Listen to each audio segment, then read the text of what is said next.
أعوذ بالله من الشيطان الرجيم. بسم الله الرحمن الرحيم.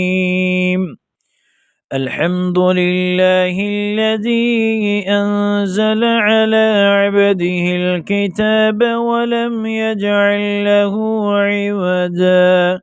قيما لينذر بأسا شديدا من لدنه ويبشر المؤمنين الذين يعملون الصالحات أن لهم أجرا حسنا ماكثين فيه أبدا وينذر الذين قالوا اتخذ الله ولدا ما لهم به من علم ولا لآبائهم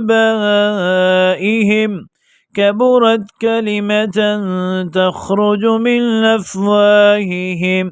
إن يقولون إلا كذبا فلعلك باخع نفسك على آثارهم إن لم يؤمنوا بهذا الحديث أسفا إنا جعلنا ما على الأرض زينة لها لنبلوهم أيهم أحسن عملا وإنا لجاعلون ما عليها صعيدا جرزا